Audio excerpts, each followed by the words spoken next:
बहुत समय पहले की बात है। काशी में प्रताप मुकुट नाम का राजा राज्य करता था। उसके वज्र मुकुट नाम का एक बेटा था।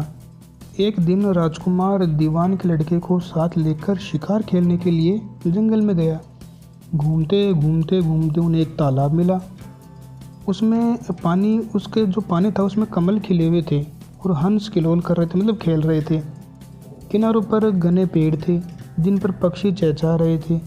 दोनों मित्र वहां रुक गए और तालाब के पानी से हाथ मुंह धोकर ऊपर महादेव के मंदिर में चले गए।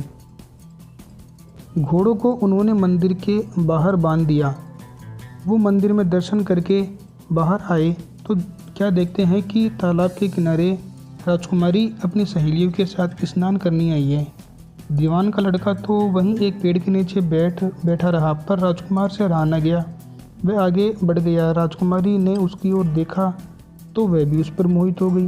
राजकुमारी भी उसकी तरफ देखती रही। फिर उसने किया क्या कि जूड़े में से एक कमल का फूल निकाला, कान से लगाया, दांत से कुतरा, पैर के नीचे दबाए और फिर छाती से लगा लिया। अपनी सखियों के साथ चली गई। उसके जाने पर राजकुमार निराश होकर अपने मित्र के पास गया और बोला कि ये सब क्या है, मुझे कुछ समझ में नहीं आया। तो मैं इस राजकुमारी के बिना नहीं रह सकता, पर मुझे न तो उसका नाम मालूम है न उसका ठिकाना मालूम है कि कहाँ रहती है, क्या है, कौन है, वो मिलेगी कैसे। तो दीवाने के लड़के ने कहा कि राजकुमार अब इतना घबराएं नहीं, वह सब कुछ बता गई है। फिर राजकुमार ने पूछा कि कैसे, उसने तो कुछ बताया ही नहीं। फिर उसका जो दोस्त था दीवान का लड़का, वो जो राजकुमार का दोस्त था, उन्होंने बताया कि उसने कमल का फूल सिर से उतार कर कानों में लगाया तो उसने बताया कि मैं कर्नाटक की रहने वाली हूँ। दांत से कुतरा तो उसका मतलब था कि मैं दंतबाट राजा की बेटी हूँ। पाँव से दबाने का अर्थ था कि मेरा नाम पद्मावती है। और छाती से लगाकर उसने बताया कि तुम मेरे दिल में बस गए हो। इतना सुनना था कि राजकुमार खुशी से फूल उठा। अब मुझे तो कर्नाटक जाना है, राजकुमार बोला। दोनों मित्र वहाँ से चल दिए। घूमते फिरते सैर करते दोनों कई दिन बाद वहाँ पहुँचे। राजा के महल के पास गए तो एक बुढ़िया अपने द्वार पर बैठी चरखा काटती मिली। दोनों उसके पास जाकर अपने घोड़ों से उतर गए और बोले कि माई, हम सौदागर हैं, हमारा सामान पीछे आ रहा है, हमें रहने को थोड़ी जगह दे दो। उनकी शक्ल सूरत देखकर और बात सुनकर बूढ़े के मन में ममता उमड़ पड़ी। बोली कि बेटा, ये तुम्हारा ही घर समझो, जब तक जी में आए रहो। दोनों वहाँ ठहर गए। दीवान के बेटे ने उससे पूछा कि माई, तुम करती क्या हो, तुम्हारे घर में कौन कौन है, तुम्हारी गुजर बसर कैसे होती है। तो बुढ़िया ने जवाब दिया कि बेटा, मेरा एक बेटा है जो राजा की चाकरी में है। मैं राजा की बेटी पद्मावती की धाई हूँ। बूढ़ी हो जाने के कारण अब मैं घर में ही रहती हूँ। राजा खाना पीना दे देता है, दिन में एक बार जाकर मैं राजकुमारी को देख आती हूँ। राजकुमार ने बुढ़िया को कुछ धन दिया और कहा, माई, कल तुम वहाँ जाओ तो राजकुमारी से कह देना कि जेठ सुदी पंचमी को तुम्हें तालाब पर जो राजकुमार मिला था वह आ गया है। अगले दिन जब बुढ़िया राजमहल गई तो उसने राजकुमार का संदेश उसे दे दिया। सुनते ही राजकुमारी ने गुस्सा होकर हाथों में चंदन लगाकर उसे गाल पर तमाचा मारा और कहा, मेरे घर से निकल जा। बुढ़िया ने घर आकर सब हाल राजकुमार को कह सुनाया। राजकुमार हक्का बक्का रह गया। तब उसके मित्र ने कहा, राजकुमार, आप घबराए नहीं, उसकी बातों को समझे। उसने 10 उंगलियां सफ़ेद चंदन में मारी। इससे यह मतलब है कि अभी 10 रोज चांदनी के हैं, उनके बीतने पर मैं अंधेरी रात में मिलूंगी। 10 दिन के बाद बुढ़िया ने फिर राजकुमारी को खबर दी तो इस बार उसने केसर के रंग में 3 उंगलियां डुबाकर उसके मुंह पर मारी और कहा, भाग यहाँ से। बुढ़िया ने आकर सारी बात सुना दी। राजकुमार शोक से व्याकुल हो गया। दीवान के लड़के ने समझाया कि इसमें हैरान होने वाली कोई बात नहीं है। उसने कहा है कि मुझे मासिक धर्म हो रहा है, 3 दिन और ठहरो। 3 दिन बीतने पर बुढ़िया फिर वहाँ पहुँची।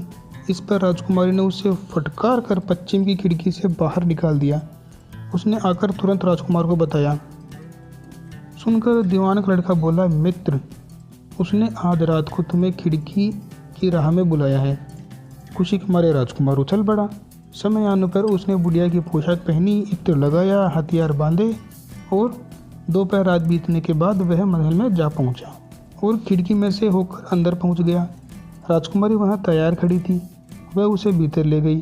अंदर के हाल देखकर राजकुमारी की आंखें खुल गई।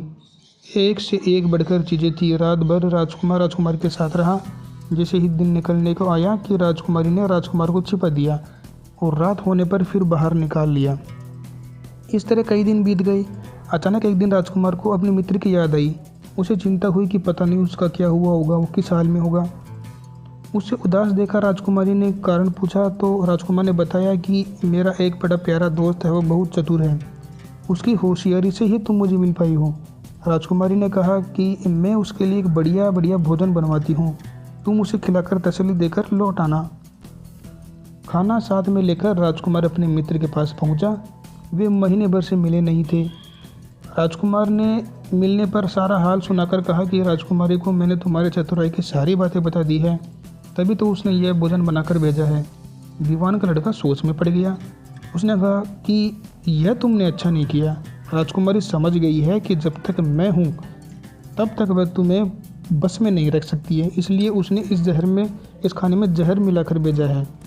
यह कहकर दीवान के लड़के ने थाली में से एक लड्डू उठाकर कुत्ते के आगे डाल दिया। खाते ही कुत्ता मर गया। राजकुमार को बहुत बुरा लगा।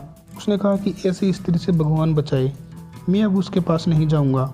दीवान का बेटा बोला, नहीं, अब ऐसा उपाय करना चाहिए जिससे हम उसे घर ले चलें।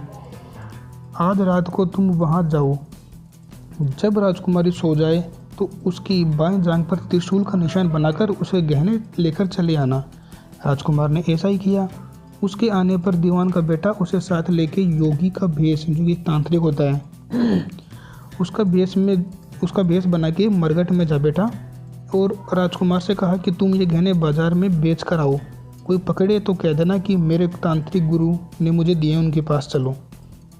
राजकुमार गहने लेकर शहर गया और महल के पास एक सुनार को उन्हें दिखाया। देखते ही सुनार ने पहचान लिया और कोतवाल के पास ले गया। कोतवाल ने पूछा तो उसने कह दिया कि ये तो मेरे तांत्रिक गुरु ने मुझे दिए हैं।